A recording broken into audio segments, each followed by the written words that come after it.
Fortunately, the branches broke her fall. The woman barely escaped with her life. After a long time, she regained consciousness and immediately started screaming for help toward the opening above. Clearly, no one answered. Instead, she'd awakened something terrifying. She didn't dare stay in the darkness and frantically tried to climb up, but the cliff wall offered no handholds. Escaping would be nearly impossible. Just as she was at a loss for what to do, strange sounds came from the cave behind her, accompanied by a faint glow.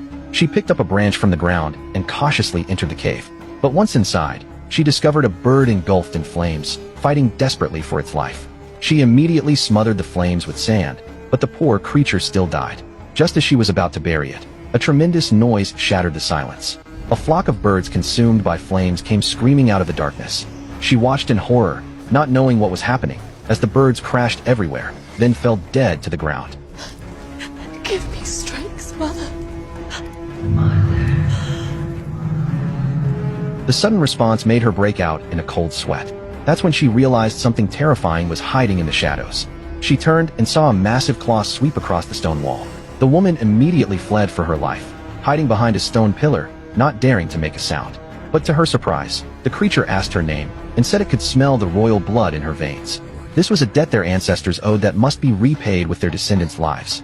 Only now did the woman understand why before the wedding, her palm had been cut to mingle her blood with the prince's. Now, my favorite part.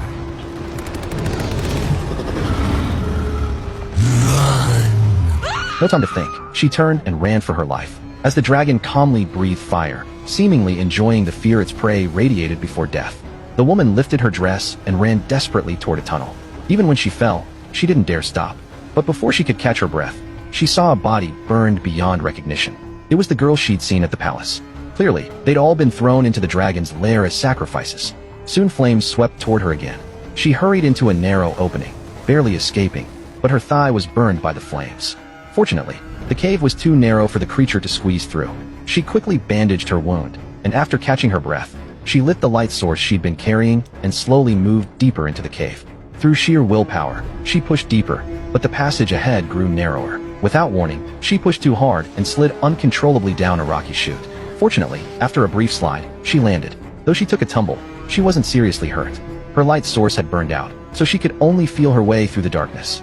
Before long, a mysterious blue glow came into view. But to reach the other side, she had to cross a bottomless chasm.